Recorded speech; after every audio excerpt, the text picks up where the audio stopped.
Ya,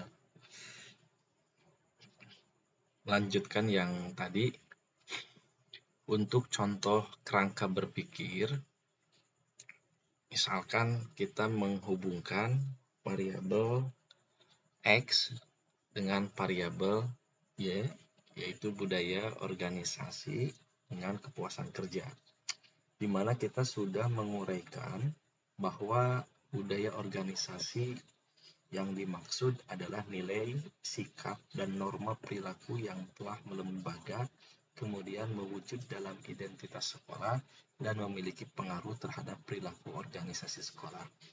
Jadi ini satu kesimpulan dari kita sebagai penulis terkait dengan budaya organisasi. Dan dengan kepuasan kerja gurunya adalah sikap dan perasaan, dalam hal ini emosional seorang guru yang menyenangkan dan mencintai pekerjaannya yang timbul setelah melakukan evaluasi pada lingkungan kerja. Jadi ada sikap, kemudian indikatornya sikap guru terhadap pekerjaan, ada balas jasa karena ada kenyamanan ada rasa senang terhadap pekerjaan, berarti di sini ada timbal balik atau balas jasa.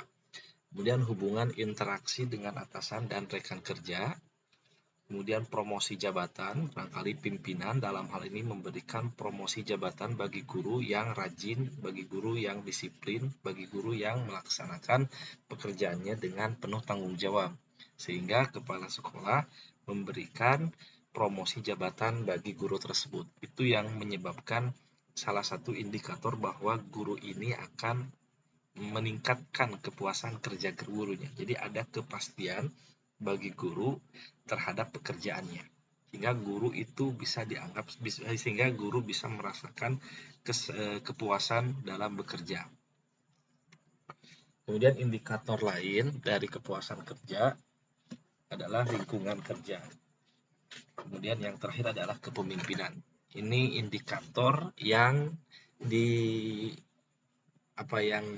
diinterpretasikan oleh penulis berdasarkan teori mungkin yang ditulis pada kajian teori.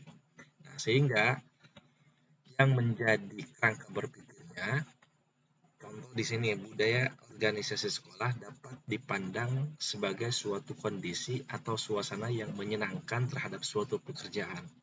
Suasana yang kondusif terhadap pelaksanaan tugas dapat menghindari sikap dan perilaku pelanggaran atau penyelewengan dari nilai dan norma yang berlaku atau yang sudah ditetapkan. Sedangkan kondisi yang aman, nyaman, dan kondusif dalam melakukan pekerjaannya akan membantu menyelesaikan pekerjaan dengan penuh kepuasan kerja yang lebih baik sesuai dengan standar kualitas yang telah ditentukan. Jadi di sini yang menjadi kerangka berpikirnya atau kemampuan penulis dalam menghubungkan atau mengkaitkan variabel X dengan variabel Y, bahwa variabel X atau budaya organisasi ini dapat memberikan satu kondisi yang bisa membuat guru senang dalam melakukan pekerjaan. Ini, nah kesimpulan kerangka berpikir ini bisa didapatkan oleh penulis seandainya penulis sudah menguraikan apa itu budaya organisasi, apa itu kepuasan kerja guru. Jadi semakin referensinya banyak atau kaya, maka akan semakin mudah menguraikan kerangka berpikir yang bisa dikaitkan oleh penulis antara variabel X dengan variabel Y. Jadi kalau kesimpulan dalam kerangka berpikir singkatnya, jika budaya organisasi ini baik, maka akan meningkatkan kepuasan kerja guru yang baik. Sebaliknya, jika budaya organisasi tidak baik, maka kepuasan kerja guru pun akan tidak baik. Jadi kesimpulannya seperti itu kurang lebih.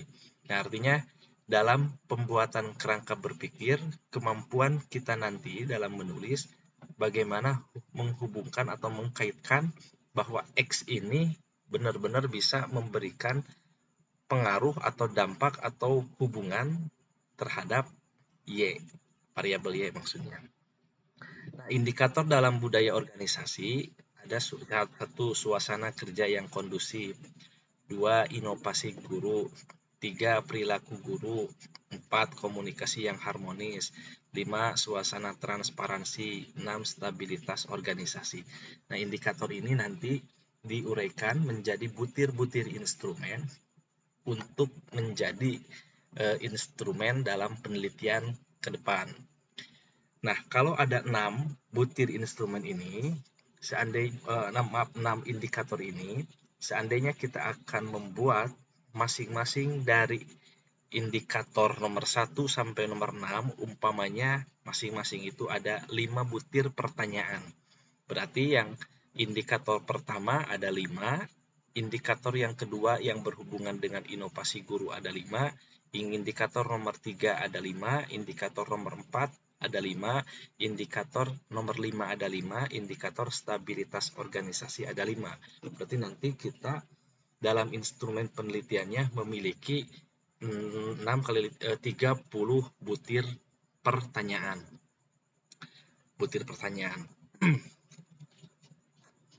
Nah, ini untuk sebaliknya ya. Jadi tadi dalam kesimpulan kerangka berpikir, jika budaya organisasinya baik, maka kepuasan guru akan baik. Jika budaya organisasinya tidak baik, maka tidak akan baik pula kepuasan kerja gurunya. Kalau diuraikan dengan kalimat yang memang semakna dengan pernyataan tadi, apabila kondisi budaya organisasi sekolah yang dihadapi guru dalam proses pengelolaan pembelajaran peserta dalam keadaan kondusif, diduga proses pengelolaan pembelajaran tersebut akan berhasil secara efektif dan efisien. Sebaliknya, pengelolaan pembelajaran yang tidak dibarengi budaya organisasi, maka dipastikan kegiatan tersebut kurang bermakna dan kurang berkualitas, bahkan gagal. Jadi tergantung kalimat yang disusunnya seperti apa, tergantung masing-masing penulis. Yang kedua, menghubungkan kecerdasan emosional. Kalau tadi dicontoh, mungkin menghubungkan variabel kepemimpinan transformasi kepala sekolah. Nah, jadi ini bagaimana kita menghubungkan kepemimpinan kepala sekolah ini dengan kepuasan kerja guru. Karena tadi di contoh di atas ya, yang di kajian teori, itu yang kita contohkan, kita mengkaji teori tentang variabel kepemimpinan transformasi. Jadi di sini dengan kecerdasan emosional, ya ini seandainya lah, intinya untuk variabel X-nya itu kecerdasan emosional. Tapi kalau yang di atas tadi contohnya kepemimpinan kepala sekolah, maka yang dijelaskan adalah kepemimpinan kepala sekolah akan memberikan dampak seperti apa terhadap kepuasan kerja guru. Kemudian yang ketiga, kita membuat kerangka berpikir dengan menggabungkan variabel X1 dan X2 secara bersama-sama kepada atau terhadap Y. Jadi kalau X1-nya kepemimpinan transformasi kepala sekolah dan X2-nya budaya organisasi, nah bagaimana kita menghubungkan dua variabel ini bisa memberikan dampak atau hubungan atau pengaruh terhadap kepuasan kerja guru. Yang lebih dalam penguraian kata-kata, penguraian kalimatnya, kita bisa menjelaskan terlebih dahulu pengertian dari kepemimpinan transformasi, kemudian pengertian budaya organisasi, kemudian pengertian kepuasan kerja. Nah, baru kita buat kerangka berpikir menghubungkan kepemimpinan transformasi dan budaya organisasi secara berbarengan bersama-sama terhadap kepuasan kerja guru. Jadi, jika budaya organisasi dan kepemimpinan transformasi dijalankan dengan baik di sekolah, maka akan memberikan dampak atau pengaruh terhadap kepuasan kerja guru yang baik. Sebaliknya, jika kepemimpinan, transformasi kepala sekolah, dan budaya organisasi secara bersama-sama tidak dijalankan dengan baik, maka tidak akan memberikan pengaruh atau dampak yang baik pula terhadap kepuasan kerja guru. Artinya, guru tidak akan merasa puas dalam menjalankan pekerjaannya selama kepemimpinan, transformasi kepala sekolah, dan budaya organisasi tidak dijalankan dengan baik. Jadi kurang lebih kerangka berpikirnya seperti itu. Jadi kalau kemarin di slide kan, di PowerPoint, kerangka berpikir itu kan jika X baik, maka Y baik. Jika X tidak baik, maka Y pun tidak akan baik. Maka dalam kerangka berpikir ini kurang lebih ada makna dari paragraf yang kita tulis itu seolah-olah X itu akan memberikan pengaruh yang baik terhadap Y. Kalau X-nya tidak baik, maka Y-nya pun tidak baik. Kemudian di bab 2 ada hipotesis penelitian. Subnya ada subbab hipotesis penelitian, adalah hipotesis yang dibuat dan dinyatakan dalam bentuk kalimat. Contoh operasional kalimat untuk hipotesis contoh. Terdapat hubungan yang positif dan signifikan kepemimpinan transformasi sebagai variabel X dengan kepuasan kerja guru. Kalau judulnya hubungan berarti dengan. Kalau pengaruh, terdapat pengaruh yang positif dan signifikan terhadap transformasi kepala sekolah terhadap kepuasan kerja guru. Jadi seolah kita memberikan jawaban dari kerangka berpikir yang sudah kita kemukakan bahwa terdapat pengaruh atau terdapat hubungan yang positif dan signifikan variabel X terhadap variabel Y. Kalau dua variabel berarti yang keduanya terdapat hubungan yang positif dan signifikan variabel X2 terhadap variabel Y atau kepuasan kerja guru. Yang ketiga, terdapat hubungan yang positif atau pengaruh yang positif dan signifikan antara kepemimpinan transformasi kepala sekolah yaitu variabel X1 dan budaya organisasi yaitu X2 dengan atau terhadap kepuasan kerja guru. Nah, ini kalimatnya positif. Kalau mau kalimat negatifnya berarti tidak terdapat pengaruh, tidak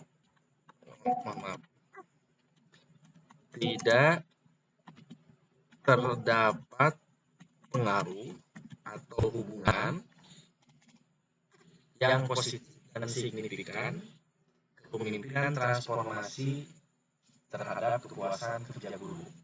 Yang kedua pun tidak terdapat hubungan atau pengaruh yang positif dan signifikan X2 atau budaya organisasi terhadap kepuasan kerja guru. Yang ketiga, tidak terdapat hubungan atau pengaruh yang positif dan signifikan antara X1 dan X2 secara bersama-sama terhadap variabel Y. Itu hipotesis penelitian. Nah, itu hipotesis penelitian. Kemudian, ini contoh untuk kita membuat kajian pustaka dalam subbab menguraikan pengertian definisi dari masing-masing variabel. Jadi misalkan kita memiliki bukunya, ini referensi 1, 2, 3, 4, 5, 6, 7, 8, 9, 10, 11, 12, 13, 14, 15. Ceritanya kita punya 15 buku yang berhubungan dengan kepuasan kerja guru. Jadi supaya memudahkan kita nanti menyusun kajian teori, kita buat dulu sintesa variabel dengan kotak seperti ini. Ini nomor 1 referensi, kita buka punya buku tentang manajemen kinerja yang ditulis oleh Wibowo. Yang kedua, ceritanya kita punya buku organisasi dan manajemen perilaku, struktur, dan proses Gibson. Yang ketiga, kita punya buku Manajemen Sumber Daya Manusia dari Marifat Tua. Nah, ini ceritanya kita punya 15 buku ada di depan komputer kita. Kita mau menulis tentang kajian teori variabel kepuasan kerja. Ada 15 buku. Kita ambil buku yang pertama tentang buku manajemen kinerja. Karangan Profesor Wibowo. Kita tulis Profesor Dr. Wibowo, lihat di bukunya. Kemudian judul bukunya Manajemen Kinerja.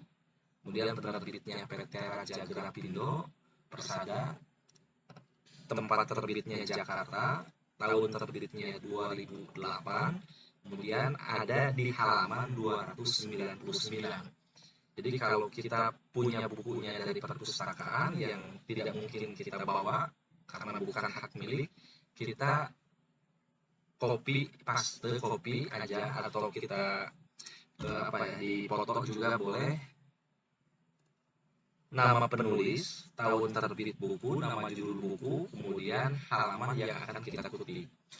Nah, kita mengambil halaman 299 di dalam buku ini tentang kepuasan kerja. Kita tulis, kepuasan kerja adalah sikap umum terhadap pekerjaan seseorang yang menunjukkan perbedaan antara jumlah penghargaan yang diterima pekerja dan jumlah yang mereka yakini seharusnya mereka terima.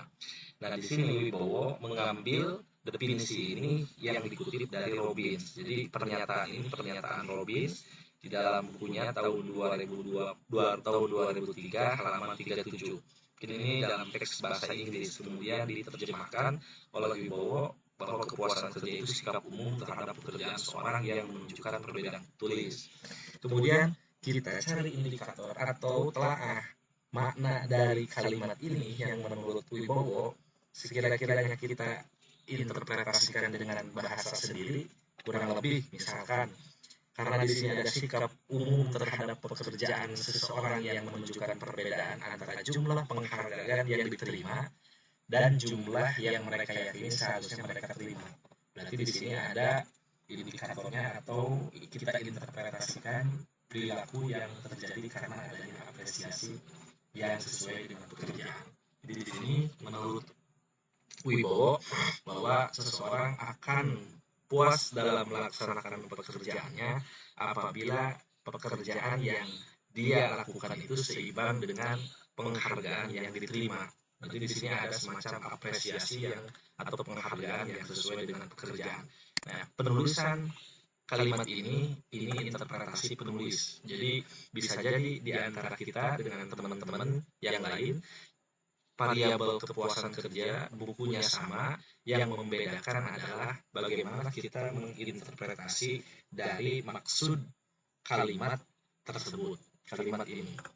Jadi kalau misalkan sekarang kepuasan kerja sikap umum terhadap pekerjaan, kita ambil lagi yang lain misalkan indikatornya umpamanya orang akan merasa puas dalam bekerja apabila pengharapan yang dia harapkan sesuai dengan pekerjaan yang dia kerjakan, misalkan.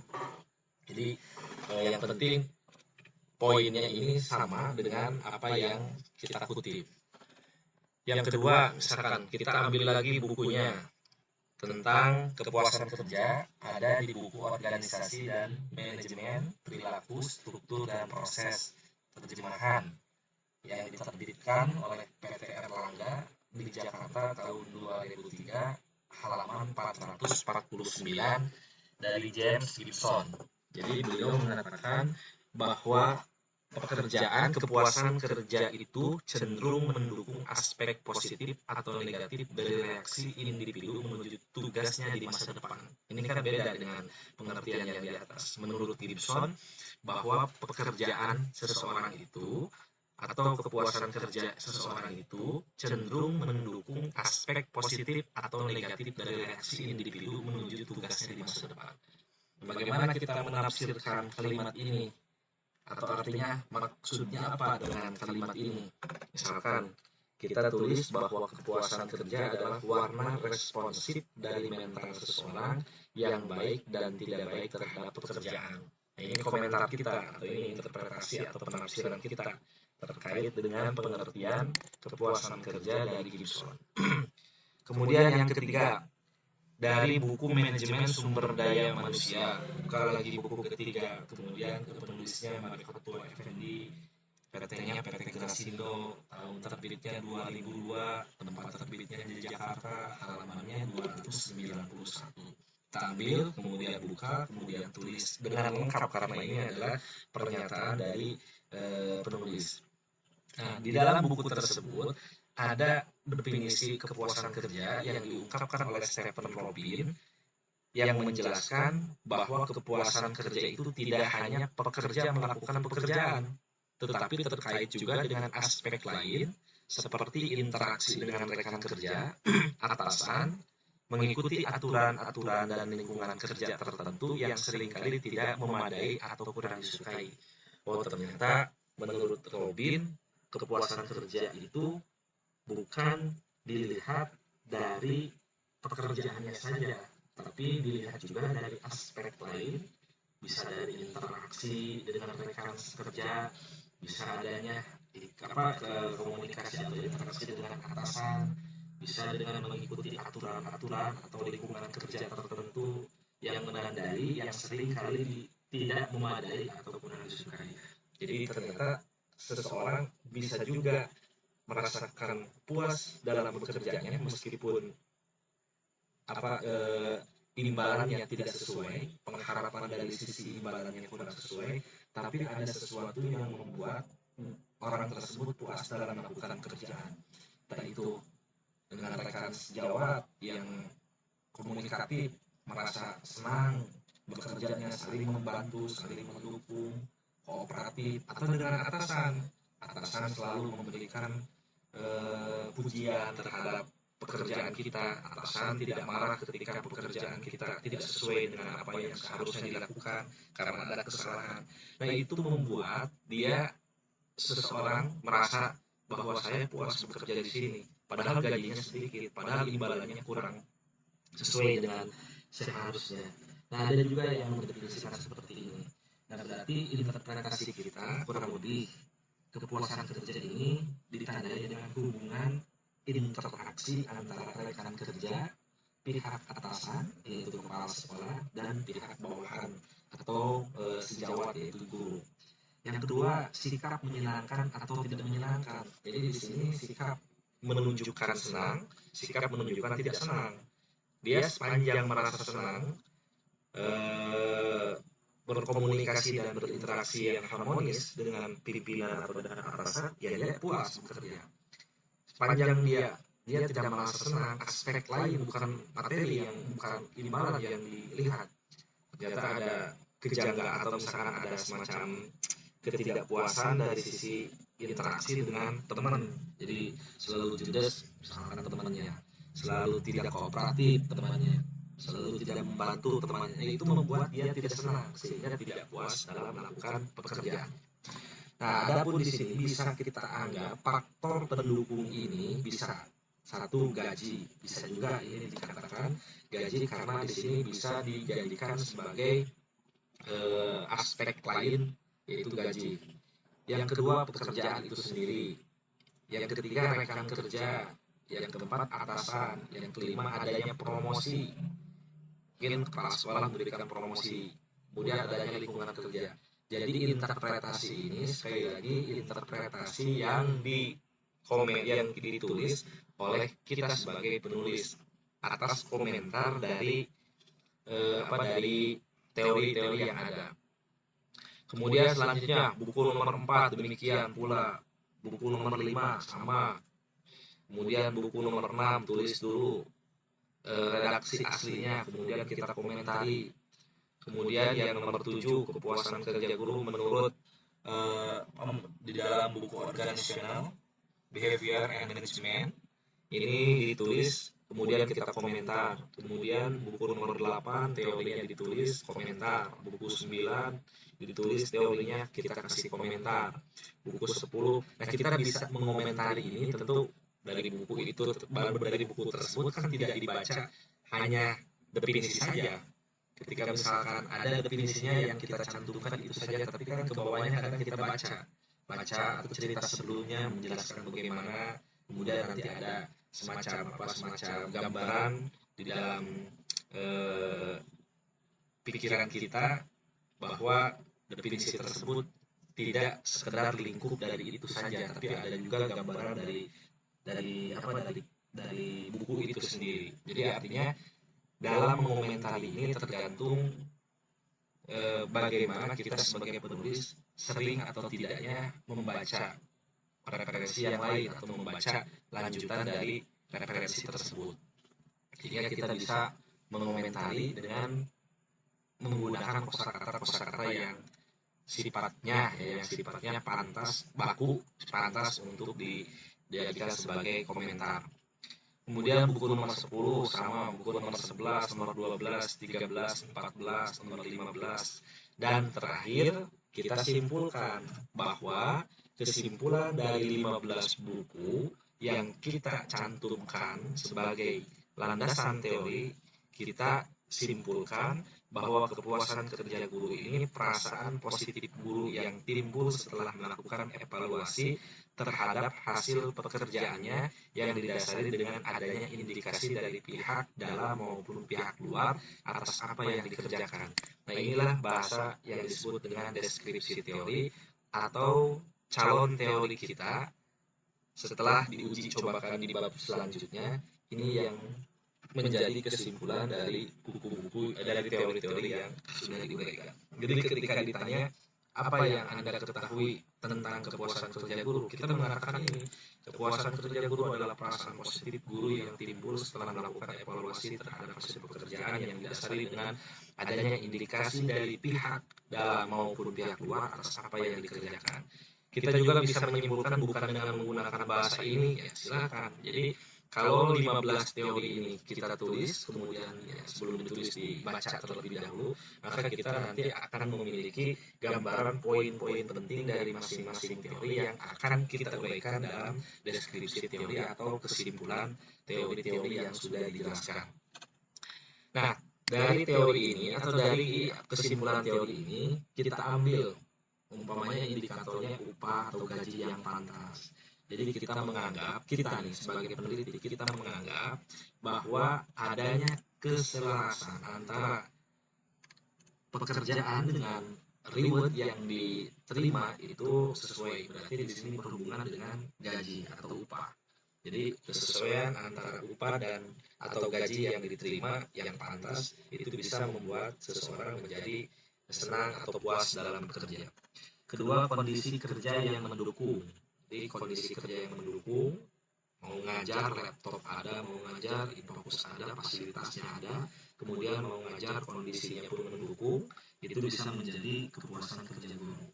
Yang ketiga, hubungan dengan atasan dan rekan kerja, adanya timbal balik komunikatif antara pimpinan dengan bawahan, antara rekan sejawat, itu pun menjadi indikator guru bisa senang dalam bekerja. Kemudian adanya promosi jabatan. Jadi bagi guru yang disiplin nanti jam mengajarnya akan ditambah. Bagi guru yang disiplin akan dikasih operasional tambahan. Bagi guru yang bertanggung jawab mengerjakan tugas, itu kan indikator sebagai pemancing dari pimpinan terhadap guru yang memang sedang bekerja. Kemudian prestasi kerja, guru yang absennya lengkap, guru yang setiap tugas-tugasnya dijalankan dengan baik, itu ada prestasi kerja. Jadi ada prestasi kerja yang dapat diterima atau diakui oleh sekolah. Kemudian kepemimpinan, tentu indikator yang kepemimpinan ini tidak lepas bahwa kepuasan kerja guru ini harus memang ada dorongan dari pemimpin. Nah, di sini indikator ini dibuat oleh siapa? Dibuat oleh kita menerjemahkan atau kita menulis indikator-indikator ini menurut kita dari beberapa teori-teori yang sudah kita tulis. Ini ada keselarasan antara teori nomor 1 ini lebih membahas ke adanya kepantasan pengharapan guru yang diterima dengan pekerjaannya, berarti gaji kita simpulkan gaji atau upah. Kemudian ada teori di atas yang menjelaskan bahwa suasana atau situasi yang kondusif akan memberikan pengaruh yang kuat terhadap guru dalam melakukan pekerjaannya. Kita ambil kondisi kerja yang mendukung. Kemudian di atas ada teori yang mengatakan bahwa kepuasan kerja guru ini lebih berhubungan dengan interaktif dengan pimpinan dan guru. Kita tulis sebagai indikator hubungan dengan atasan atau dengan rekan kerja.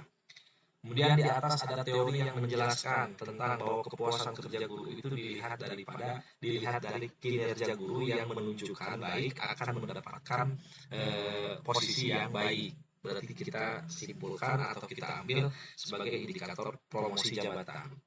Kemudian di atas ada teori yang mengatakan bahwa apabila guru yang melakukan tugasnya dengan baik dan benar atau dengan penuh tanggung jawab dalam menjalankan tugas-tugasnya, maka akan diberikan prestasi atau reward yang pas berhubungan dengan prestasi kerja.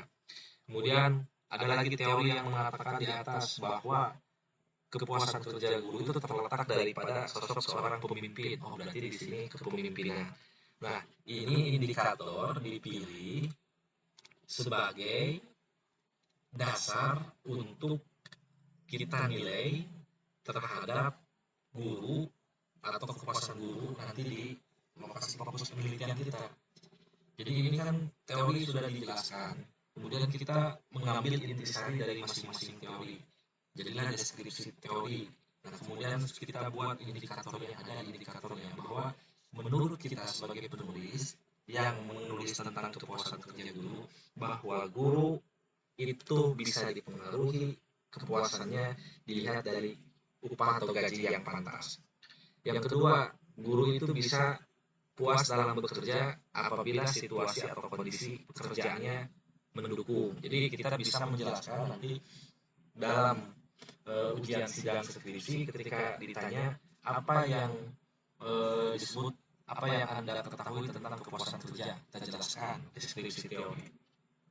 Ketika ditanya lagi bagaimana Anda menilai atau mendapatkan satu data yang data itu bisa dipertanggungjawabkan terkait dengan guru itu apakah puas atau tidak puas dalam bekerja, apa yang membuat apa misalkan dasar utama yang Anda nilai terhadap kepuasan kerja guru. Nah, baru kita bisa jelaskan dasar utama yang saya jadikan sebagai penilaian terhadap kepuasan guru, saya nilai dari upah atau gaji yang pantas. Nanti akan ada nilai berapa nilai upah atau gaji yang pantas.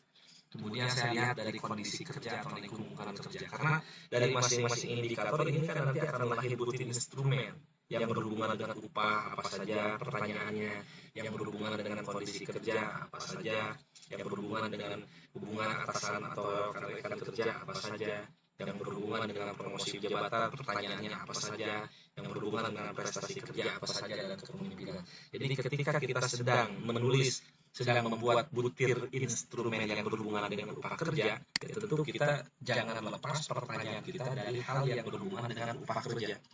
Ini indikator yang ditanyakannya upah atau gaji yang pantas, tapi pertanyaannya tidak berhubungan sama sekali dengan upah atau gaji yang pantas. Yang jelas tidak bisa valid atau jelas tidak bisa dijadikan sebagai indikator yang pas untuk penilaian kepuasan kerja guru. Nah, intinya indikator-indikator ini tidak sembarang kita buat, tapi kita mengacu pada teori-teori yang sudah kita siapkan atau yang sudah kita tulis.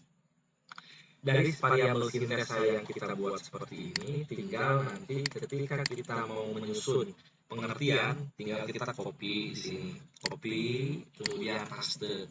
Kalau teori yang pertama dengan teori yang kedua ada hubungan atau ada kesamaan, kita nanti tinggal dijeda aja dengan senada dengan pendapat di atas. Gibson mengatakan bla bla bla bla.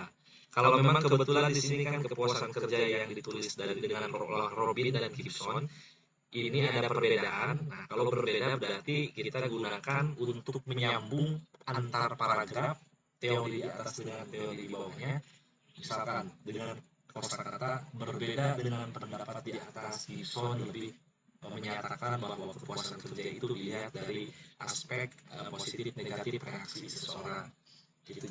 Jadi ketika teori yang pertama dengan teori yang kedua ada kesamaan, kita bisa menghubungkan antar paragraf tersebut atau antar teori tersebut dengan kata-kata senada dengan pendapat di atas, atau misalkan dengan senada dengan pendapat Gibson.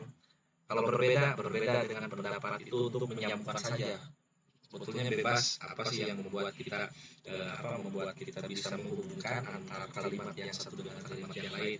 Nah, kosakata yang tadi disampaikan itu mungkin bisa digunakan untuk menyambungkan, karena antar paragraf dengan paragraf yang selanjutnya itu harus ada hubungan ya, harus ada kesinambungan.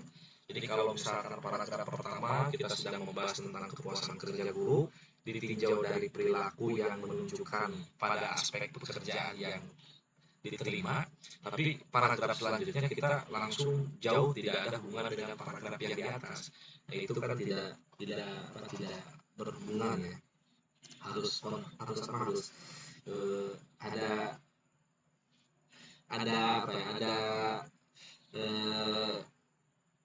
koheren ya antara kalimat dengan kalimat selanjutnya. Jadi kalau misalkan kita menjelaskan yang kalimat pertama, kemudian kalimat kedua, itu ada semacam hubungan, tidak jauh, dekat lah. Jadi makanya disambungkan. Kalau misalkan contoh dalam bahasa umpamanya, kita mengambil judulnya bahasa, contohnya misalkan upaya meningkatkan keterampilan bahasa Inggris melalui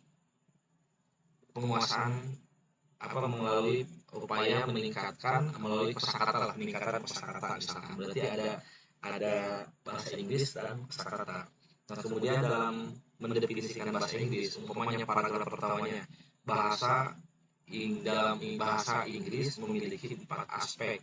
Pertama, aspek menulis,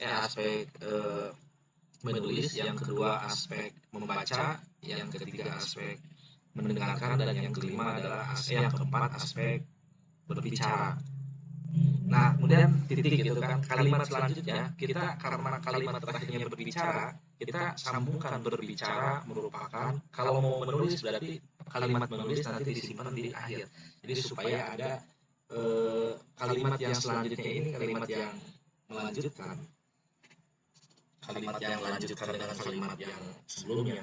Kecuali kalau kalimat yang memang sudah diakhiri, kemudian ada lagi paragraf baru. Nah, itu kalau dalam bahasa Arab kan istiknaful kalam ya, jadi memulai lagi kalam yang baru. Karena kalau musannifan kan intaha, ada bahasa itu ya, artinya sudah selesai cerita ini, baru kita masuk ke cerita kedua. Kalau dalam bahasa Arab kan biasanya sedang menjelaskan ini intaha atau berhenti di situ, artinya cukup selesai, baru paragraf selanjutnya itu namanya istiknaful kalam atau ibtidaul kalam, memulai lagi pembicaraan yang baru. Itu untuk memudahkan kita, pengalaman yang dibuatkan ini supaya kita ketika menulis bab 2 ini sudah punya bahan apa saja yang akan kita masukkan di kajian-kajian teori. Bab 2 selesai, lalu lanjut ke bab 3, di mana di bab 3 ini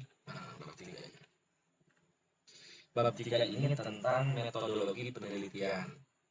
Nah, yang diuraikan di bab 3, pertama, kalau tujuan penelitian di bab 1 tidak ada, berarti disimpan di bab 3. Kalau bab 1 tujuannya ada, berarti di bab 3 tidak lagi dicantumkan. Ini ceritanya di bab 1 tidak ada subbab tujuan, berarti subbab tujuannya disimpan di metodologi penelitian. Nah, tujuan penelitian ini bertujuan untuk mengetahui hubungan antara supervisi kepala sekolah dengan kepuasan kerja. Ini variabelnya udah beda lagi ya. Kalau kita mengacu pada variabel yang sebelumnya, yaitu kepemimpinan, transformasi kepala sekolah. Kalau judulnya pengaruh, di atas berarti untuk mengetahui pengaruh kepemimpinan, karena kalau kata-kata hubungan berarti hubungan antara A dengan B. Kalau pengaruh A terhadap, berarti pengaruh kepemimpinan transformasi kepala sekolah terhadap, kalau dua variabel berarti pengaruh kepemimpinan transformasi kepala sekolah dan Nah, kalau misalkan tadi di rumusan masalah ya, rumusan masalah, kemudian eh, variabel yang ada di judulnya 2, X-nya 2, Y-nya 1 itu kan nanti akan terjadi 3 konstelasi. Jadi X1 terhadap Y, X2 terhadap Y, X1 dan X2 secara bersama-sama terhadap Y. Kalau variabelnya 1, yaitu kepemimpinan kepala sekolah, maka nanti di tujuan pun 1 yang dijelaskan, yaitu X terhadap Y saja. Nah, kalau 2, ada 2 variabel, yaitu kepemimpinan transformasi kepala sekolah terhadap kepuasan benda, pertama, yang kedua, budaya organisasi terhadap kepuasan kerja, yang ketiga, untuk mengetahui pengaruh kepemimpinan transformasi kepala sekolah dan budaya organisasi secara bersama-sama terhadap kepuasan kerja. Jadi tujuan kita sesuaikan dengan rumusan masalah. Nah, rumusan masalah ini tergantung dari tergantung dari latar belakang masalah yang kita uraikan atau judul yang kita angkat diuraikan. Kemudian setelah tujuan dijelaskan, yang selanjutnya adalah penelitian. Penelitian ini bisa kalimat kata-kata. Penelitian ini dilaksanakan di SD negeri di Kecamatan Pakis Jaya, Kabupaten Karawang. Penelitian ini dilakukan di sekolah A misalkan. Kemudian waktunya, adapun waktu penelitian ini dilakukan selama 4 bulan, dimulai dari bulan Januari sampai bulan April 2024. Nah, itu saja sebetulnya. Kalau lebih lengkapnya menambah kelengkapan, kita uraikan di schedule-nya, waktu selama 4 bulan dari bulan Januari sampai bulan April itu mau apa aja alur waktu yang kita akan lakukan pada proses penelitian. Kalau di sini contoh misalkan bulan September tahun 2003 sampai dengan bulan Oktober 2023. Pada bulan September minggu pertama itu kita menyusun judul proposal. Jadi melahirkan 1 minggu kita berupaya untuk melahirkan atau menghadirkan judul pengaruh kepemimpinan transformasi kepala sekolah terhadap kepuasan kerja guru. Jadi satu minggu. Itu bukan 1 minggu pun, berarti dalam minggu pertama kita menentukan judul proposal. Kemudian minggu kedua sampai bulan Oktober minggu pertama, berarti dalam waktu 1 bulan kurun itu kita membuat proposal, berarti menyusun dari bab 1 sampai bab 3. Nah, kemudian setelah menyusun bab 1 sampai bab 3, pada minggu kedua di bulan Oktober ini kita diujikan proposal yang kita buatkan, namanya proposal penelitian. Jadi kita menghadirkan judul itu sebetulnya tidak satu judul dalam kertas satu lembar, tidak, atau misalkan di WA dalam satu frasa atau satu judul lah. Harusnya kan judul itu lahir dari mana? Yaitu dari latar belakang yang kita uraikan. Latar belakangnya dari mana? Itu dari teori-teori yang sudah kita siapkan dan metodologi yang sudah kita lakukan, yang akan dilakukan. Maka dalam proses pembuatan proposal itu biasanya bab 1 sampai bab 3 sampai referensinya. Nah, kita sebelum penelitian harus diujikan dulu proposalnya.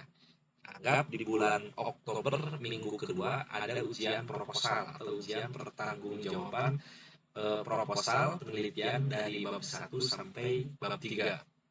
Kemudian setelah selesai diujikan, bab 3 ini kan ada uji instrumen karena kita nanti akan melakukan penelitian. Sebelum penelitian yang diuraikan di bab 4, maka butir instrumen yang dibuat di bab 3 ini harus diujikan terlebih dahulu. Ini contoh ya, contoh kegiatannya, tergantung nanti kegiatannya apa saja yang kita perlukan. Jadi apa saja dalam tempo waktu penelitian yang kita cadangkan waktunya, misalkan selama 4 bulan. Selama 4 bulan ini kita mau ngapain? Nah, maka alur-alur ini contoh alur kegiatan dari proses pelaksanaan penelitian selama 4 bulan. Jadi penelitian itu dilakukan dari proses pembuatan judul atau proses pembuatan proposal penelitian sampai ujian skripsi atau sampai terakhir. Nah, kemudian diujikan, ini uji instrumen ini dilakukan di minggu ketiga dan minggu keempat bulan Oktober. Uji instrumen, butir instrumen yang kita buatkan dari indikator itu harus diujikan, harus diuji coba. Diuji coba ini di kevalidan dan reliabilitasnya harus diuji. Kemudian di minggu ketiga, minggu ke-1 dan minggu kedua di bulan September baru kita pengumpulan data. Berarti di sini kita menyebar angket. Kita sebarkan angket karena instrumennya sudah diujikan. Dalam proses 2 minggu pada uji instrumen ini kan kita sudah mengolah datanya, ternyata datanya sudah diketahui bahwa instrumen atau butir instrumen yang dibuat valid. Maka kita lakukan penelitian atau pengumpulan data dengan menyebar angket kepada responden atau guru yang memang menjadi target dalam penelitian kita, menjadi subjek data atau menjadi sumber data pada penelitian kita. Itu dilakukan selama 2 minggu. Berarti dalam 2 minggu ini kita menyiapkan waktu untuk mengumpulkan data. Kalau sekarang kan instrumennya bisa disebar melalui Google Form, bisa melalui WA. Kalau mungkin dulu instrumennya biasanya di fotokopi ya. Jadi kalau kita ada respondennya 100 orang, kemudian penelitian kita variabelnya ada 3, berarti ada 3 instrumen yang harus kita siapkan. Kalau satu instrumen umpamanya terdiri dari satu variabel terdiri dari 2 lembar, umpamanya misalnya berarti ada 6 lembar untuk 3 variabel. Sementara yang akan dilakukan surveinya ada 100 orang. Ya, berarti kita harus menyiapkan berkas sebanyak, tadi kalau misalnya 600 lembar ya di fotokopi. Tapi kalau sekarang kan simple, tinggal kirim melalui Google Form, suruh diisi kepada responden, hasilnya sudah bisa kita record, bisa kita ambil data dan nilai. Itu bisa memudahkan ya dan mengefisiensikan dana penelitian. Nah, kemudian setelah data ini selama 2 minggu terkumpul, di minggu ketiga, minggu keempat, dan minggu pertama bulan Oktober kita analisis data. Berarti di sini dilakukan rekapitulasi data, jadi direkap dulu data masing-masing variabel yang sudah kita kumpulkan, kemudian kita uji statistik deskriptifnya, kemudian kita uji normalitasnya, kemudian kita uji lagi homogenitasnya, kemudian kita uji lagi statistik inferensinya lah, uji lagi sampai uji hipotesis.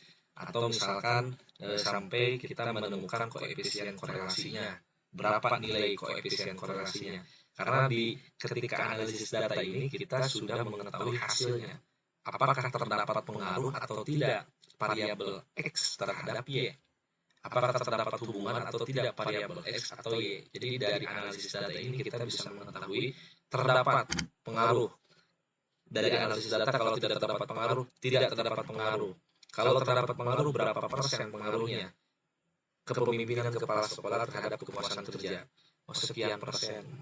Umpamanya 80%. Yang 20% lagi, yang 20% lagi itu mungkin dari variabel lain yang memang kebetulan tidak diteliti pada penelitian ini. Jadi artinya hasil dari analisis data bisa kita simpulkan dan kita bisa nyatakan bahwa kepuasan kerja guru itu bisa dipengaruhi oleh kepemimpinan kepala sekolah. Sehingga deskripsi teori kita tadi di bab 2 itu bisa dijadikan sebagai teori.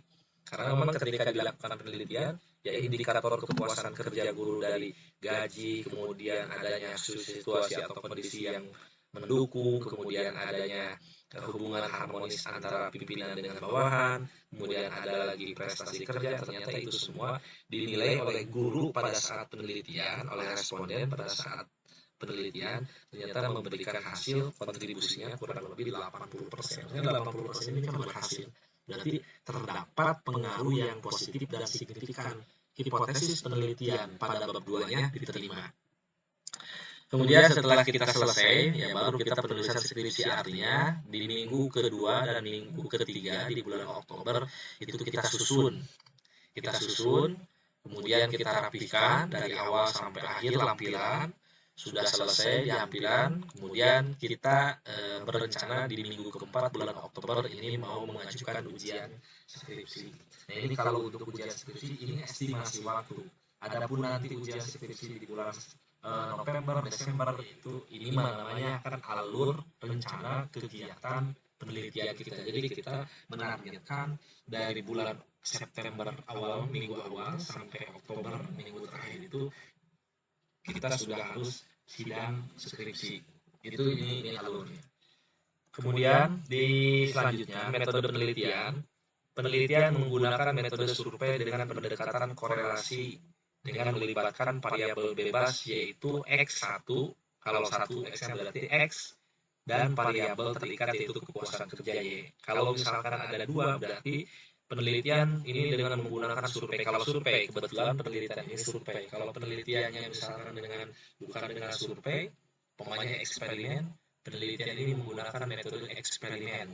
Tergantung nanti kita mau mengambil pendekatan kuantitatifnya, mau pendekatan kuantitatif yang mana. Penelitian ini misalkan penelitian dengan pendekatan ini menggunakan metode survei dengan pendekatannya misalkan pendekatan analisis deskriptif. Itu tergantung metode mana yang akan kita gunakan. Di sini misalkan menggunakan metode korelasi, berarti teknik yang kita gunakan survei, metodenya pendekatannya korelasi. Nanti kita mencari hubungan antara X dengan Y, karena judulnya hubungan. Kalau judulnya pengaruh, berarti menggunakan metode survei dengan pendekatan analisis deskriptif. Yang kita mau lihat adalah apakah terdapat pengaruh atau tidak. Nah, kemudian penelitian ini menggunakan penelitian survei dengan melakukan penyebaran instrumen kepada responden dan melakukan uji keberartian atau signifikan secara statistik. Hubungan antara variabelnya, ini konstelasi namanya. Ini konstelasi, artinya kalau di judul ada satu variabel X dan satu variabel Y, maka konstelasinya akan satu arah. Kalau misalkan X-nya ada dua, X1 dan X2, maka akan terjadi tiga arah.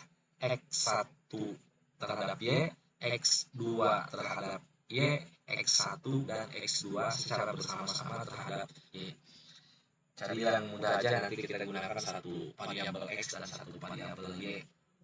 Nah ini deh, kami operasional kosakatanya ini kurang lebih dalam metode penelitian kita kurang lebih kita bisa menggunakan kalimat seperti ini, atau mau misalkan bebas, ini umpamanya tidak ada, kita mau menggunakan kalimat dalam metode penelitian, judulnya misalkan hubungan tadi, hubungan itu berarti ada hubungan itu korelasi. Penelitian ini misalkan metode yang digunakan oleh peneliti pada penelitian ini yaitu dengan metode penelitian kuantitatif dengan teknik survei dan pendekatan korelasi. Bisa dijelaskan oleh kita, mau ditambah metode penelitian kuantitatif adalah metode penelitian dengan menggunakan pendekatan angka yang hasilnya berupa statistik. Adapun penelitian dengan pendekatan survei adalah penelitian yang dalam pengumpulan datanya menggunakan teknik survei dengan menyebarkan instrumen kepada responden. Misalkan, jadi kita juga bisa memberikan definisi kalau di sini ada korelasi, berarti kita bisa menambahkan di sini pendekatan korelasi, yaitu kita mau menjelaskan, boleh menambah kelengkapan tulisan, boleh. Kalau mau singkatnya, intinya di metode penelitian ini si penulis sedang memberikan gambaran kepada pembaca bahwa dengan tidak berbelit-belit bahasa bahwa penelitian saya ini penelitian metodenya survei, artinya kan menyebarkan angket survei. Pendekatannya korelasi, yang akan dicari adalah ada hubungan atau tidak si X ini terhadap Y. Jadi sebetulnya yang ditulis oleh penulis ini dengan singkat dan jelas ini memberikan gambaran kepada pembaca bahwa penelitian saya ini dengan menggunakan survei, pendekatannya korelasi. Jadi mau melihat ada hubungan tidak gitu antara X dengan Y. Kemudian selanjutnya adalah populasi dan sampling. Ini subbab pada bab 3 ada populasi dan sampling. Kita boleh menjelaskan dulu ya pengertian populasi adalah bla bla bla bla bla.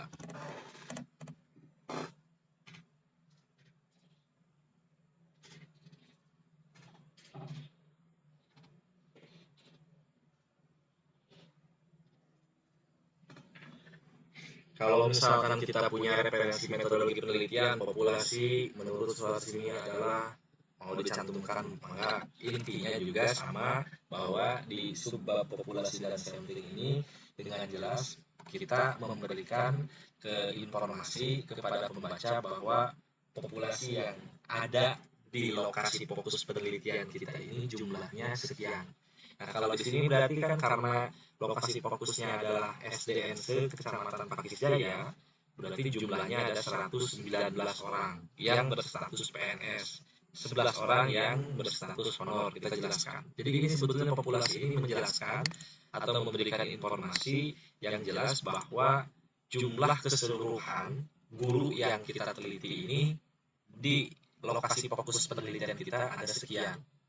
Ini populasi. Nah, dari 119 ini kan ini populasi. Ya, kita ambil samplingnya. Sampling ini bisa juga kita jelaskan, sampling atau sampel adalah jumlah responden yang diambil sebagian dari populasi. Misalkan kalau ada teori yang menyatakan itu. Kalaupun tidak, ya kita secara to the point memberikan informasi yang jelas bahwa dari 119 ini sampelnya itu hanya 77. Jadi artinya yang kita sebarkan angket ini ke 77 orang. Dari mana mendapatkan data 77 orang? Nah, dalam teknik sampling ada banyak teori untuk pengambilan sebagian dari populasinya. Bisa menggunakan teori Ishak dan Michael kan. Ada datanya berapa jumlah dari 119. Bisa menggunakan Slopin rule atau rumus dari Slopin, di mana N sama dengan populasi dibagi 1 dikurangi populasi dikalikan margin error. Itu adalah margin errornya. Jadi tingkat kesalahannya, taraf kesalahannya. Nah, margin error di sini kita ambil apakah mau yang 1%, apakah mau yang 0,5% atau yang 10%. Nah, di sini kita ambil margin errornya yang 0,5 atau yang 5%. Nah, kemudian kita hitung 119 ini adalah populasi. Kemudian dibagi 1 adalah nilai konstantanya, ditambah 119 ini sebagai populasi, kemudian dikalikan 0,5 yang dikuadratkan. Jadi dihitung-hitung jumlahnya adalah 77,02 dibulatkan menjadi 77 orang. Jadi 77 orang sampelnya. Nah, yang 77 orang ini dari mana? Yang 77 orang ini karena ada 11 SD, 1 Tanah Baru, SD 2, kemudian nomor ketiga 4, 5, 6, 7, 8, 9, guru SD 1 ada 13, guru SD 2 misalkan ada 14, guru SD yang nomor 3 ada 10, guru SD 4 ada sekian. Jumlah 119 orang. Nah, yang kita ambil adalah 77 orang. Nah, 77 orang inilah yang menjadi sampel. Jadi dari 77 orang ini nanti sebar angketnya itu ke SD A, SD 1, SD 2, SD 3 berapa? Ya dikalikan, dihitung. 13 bagi 119 dikali 77 sama dengan 8, berarti nanti angketnya disebar kepada 8 guru yang ada di SDN 1 Tanah Baru. Jadi tidak 13. Ini teknik sampling random ya. Probability sampling random tekniknya. Jadi diacak. Kemudian yang gurunya 14 berapa kita kasihkan? 8 kita kasihkan. Yang gurunya 10 ada 6. Yang gurunya ada 13, 8. Yang gurunya 10, 6. Yang gurunya ada 9, 5,8 dibulatkan 6. Yang gurunya 11, 7. Yang gurunya 9, 5,8 atau 6. Yang gurunya 8, yaitu 8. Jadi jumlahnya 77 guru. Nah, pemilihan ini namanya teknik sampling random atau probability sampling random. Jadi kita mengambil dengan acak. Kemudian yang subbab E adalah teknik pengumpulan data. Nah, di sini teknik pengumpulan data itu sebetulnya ada 4. Satu bisa dengan angket atau kuesioner, yang kedua dengan wawancara, yang ketiga dengan observasi, yang keempat dengan studi dokumentasi. Pada penelitian kuantitatif, apalagi dengan teknik survei, maka cukup yang kita ambil adalah menggunakan angket atau survei. Jika dalam tulisannya teknik pengumpulan data yang digunakan dalam penelitian ini dengan menggunakan kuesioner yang diberikan kepada guru yang dijadikan sampel penelitian. Jadi kita menggunakan teknik kuesioner, tidak menggunakan dokumentasi, wawancara, atau observasi. Jadi kita memilih satu teknik pengumpulan data dengan kuesioner, membagikan instrumen dari masing-masing variabel ke 77 orang. Itu instrumen itu angket atau kuesioner. Maka dalam penelitian kuantitatif, instrumen penelitiannya apa? Angket. Jadi peneliti tidak usah datang. Tapi kalau dalam kualitatif, ini misalkan penelitiannya kualitatif. Teknik pengumpulan data yang digunakan dalam penelitian ini yaitu dengan wawancara, observasi, dan studi dokumentasi. Berarti nanti dia posisinya harus datang, si peneliti itu, karena yang menjadi instrumennya ya kita sebagai peneliti. Enaknya di kuantitatif di sini, kita tidak diharuskan datang ke lokasi, tapi harus ada angket yang sudah diuji validasinya, itu yang datang ke lokasi atau ke sumber data atau ke responden. Di sini dalam teknik kuesionernya, angket yang digunakannya dengan menggunakan skala pengukuran.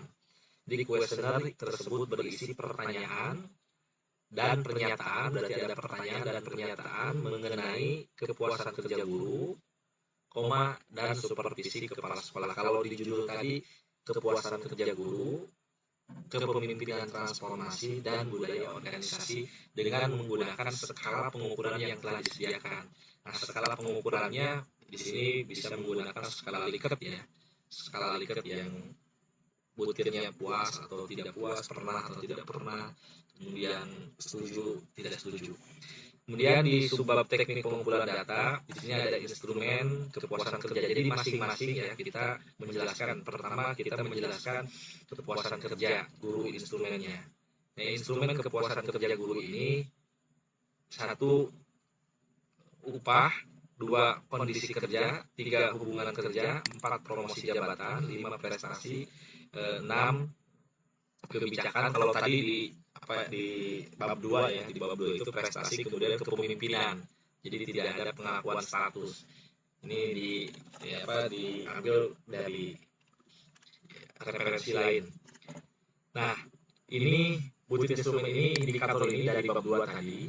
Kemudian di indikator ini ada 4 butir pernyataan. Yang 3 bentuknya positif, yang 1 bentuknya negatif. Kemudian di kondisi kerja yang mendukung pada indikator ini ada 6 pertanyaan atau pernyataan, yang itu 5 di kalimat positif, yang yang satunya adalah kalimat negatif. Kemudian di hubungan kerja atasan dengan bawahan ada 5 pernyataan, 4 positif, yang satunya adalah negatif, dan seterusnya sampai ada butir 40. Asalnya ini 40 butir pertanyaan. Ini asalnya 40. Kenapa jadi 37? Karena ketika kita mau membuat instrumen penelitian itu harus diuji cobakan atau diuji validitas dan reliabilitas. Dari 40 butir pertanyaan ternyata ada beberapa butir pertanyaan yang tidak valid. Jadi anggap asalnya ini 1, 2, 3, 4, 5 sampai nomor 40 di sini. Sampai 40 karena instrumen di sini harus sebelum membuat instrumen di bab 3 ini harus diujikan terlebih dahulu. Maka butir-butir tadi ternyata yang memiliki nilai tidak valid itu ada 3, sehingga dibuang yang 3-nya, tinggal sisa 37. Nah, instrumen ini diukur dengan menggunakan skala Likert. Skala Likert berarti ada 5 poin, ada 5 kategori, yaitu skor 5, 4, 3, 2, 1.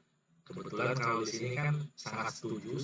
Kalau misalkan puas berarti sangat puas, SE, SP, puas, P, tidak puas, atau misalkan biasa-biasa saja, B, tidak puas, TP, kemudian sangat tidak puas, T, SP ya, sangat tidak puas. Sebaliknya untuk butir yang bersifat negatif diberi support, berarti di sini si penulis untuk butir yang positif, butir nomor 1, butir nomor 1, SS itu atau sangat setuju itu nilainya 5. Tapi kalau nomor 4, khusus nomor 4, nomor 10, nomor 15, nomor 21, nomor 26, nomor 27, nomor 37, ini berarti sebaliknya. Justru dia, si responden ketika menjawab tidak setuju atau sangat tidak setuju, itu nilainya dibalik, nilainya jadi 5. Itu kalau misalkan mau kita samakan ya tidak apa-apa, kita samakan saja semuanya, baik yang negatif pertanyaannya atau yang negatif atau yang positif. Pokoknya yang menjawab SS sama dengan 5, yang menjawab menjawab setuju nilainya 4, yang menjawab ragu-ragu nilainya 3. Mau disamakan boleh, berarti di sini nanti tidak ditulis. Kemudian kalibrasi atau uji instrumennya. Nah, baru di sini kita memberikan hasil dari 40 butir instrumen sebelumnya. Ini menjadi 37, di sini dijelaskan. Hasil instrumen ini diujikan terlebih dahulu kepada 30 responden di luar 77 yang kita pilih tadi. Kan tadi ada 100, misalkan ada 119 orang. Nah, 119 orang itu yang kita ujikan. 30. Kalau misalkan kurang bisa dipakai tambahan dari sebagian 77 orang.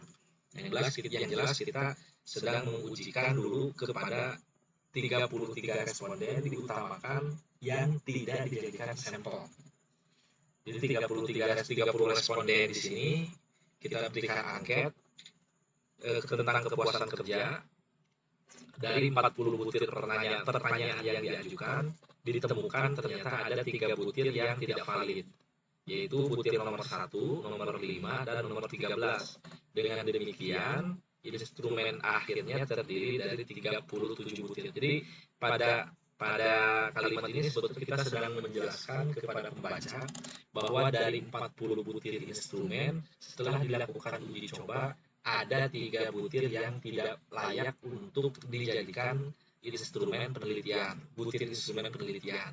Sehingga yang 3 butir pertanyaan yang kita susun sebelumnya itu harus dibuang, dan butir nomor 6 itu bergeser menjadi butir nomor 2 itu bergeser menjadi butir nomor 1 karena nomor 1-nya dibuang. Kemudian butir nomor 6 bergeser menjadi butir nomor 5 karena nomor 5-nya dibuang. Butir nomor 14 bergeser menjadi butir nomor 13 karena butir nomor 1, 5, dan 13-nya itu dibuang, tidak drop, sehingga jumlahnya menjadi 37 butir instrumen. Nah, itu yang nanti diberikan kepada responden.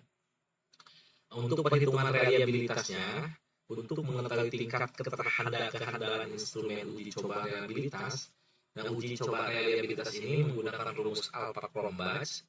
Untuk mendapatkan nilai instrumen kepuasan kerja guru diperoleh hasil 0,933. Nilai ini diperoleh dari perhitungan statistik di lampiran nanti kita cantumkan. Perhitungan bisa di Excel, perhitungan bisa di mana? Di SPSS. Jadi nilai validitas dan reliabilitas itu kita hitung dulu.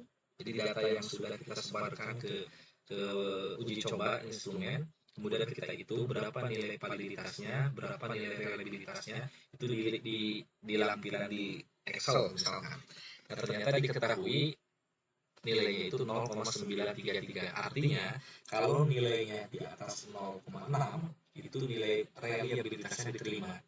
Jadi ini nilainya 0,933, artinya tinggi. Maka keterhandalan dari instrumen itu sangat diterima. Berarti status dari instrumen tersebut bersifat reliable, dapat diandalkan. Kemudian yang kedua, instrumen supervisi kepuasan kerja instrumen supervisi kepala sekolah ini sama dengan yang di atas. Artinya dicari dulu nilai validasi dari instrumen variabel X-nya, dicari, kemudian didapatkan. Kalau di sini ceritanya dari 40 butir itu yang diterima 36, yang 4-nya ini drop. Itu nilai nomor 6, butir nomor 6, 18, 23, dan 37. Perhitungan reliabilitasnya menunjukkan angka 0,912. Jadi sebetulnya yang diperoleh dari perhitungan statistik hanya angka ini, angka 0,19 dari uji reliabilitas, kemudian butir nomor 6, 18, 23, dan 37. Kenapa ini bisa drop? Kenapa nilai butir yang lainnya tidak drop atau masih diterima? Itu perhitungan di statistik nanti. Apabila R hitung kurang dari R tabel, maka nilainya drop. Nanti ada rumus atau ada panduan, karena yang diambilnya 30, berapa R tabelnya? Misalkan 0,361, berarti R hitungnya dari satu butir instrumen yang dijawab oleh 40 responden, oleh 30 responden, itu harus menunjukkan R hitungnya di atas nilai R tabel 0,361, jadi harus di atas nilai itu. Kemudian yang sebab selanjutnya adalah teknik analisis data. Ini nanti yang akan dijelaskan di bab 4 di sini, yaitu pertama yang akan dijelaskan di bab selanjutnya, kita tulis di bab 3 bahwa teknik-teknik yang nanti akan dilakukan. Satu, deskripsi data.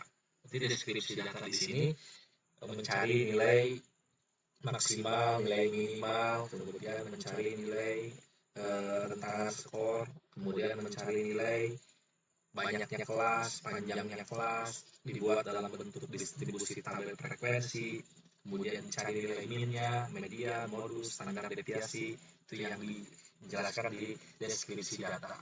Kemudian setelah deskripsi data sampai dibuat menjadi tabel atau histogram, kemudian diuji prasyarat analisis data, ini yang dimaksud. Jadi inilah data, inilah statistik inferensinya.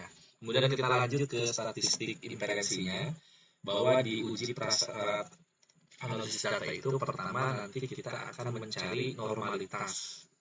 Uji normalitas ini mengukur apakah data yang telah terkumpul memiliki distribusi penyebaran data yang normal atau tidak. Nah, uji normalitas merupakan salah satu syarat untuk pengujian lebih lanjut.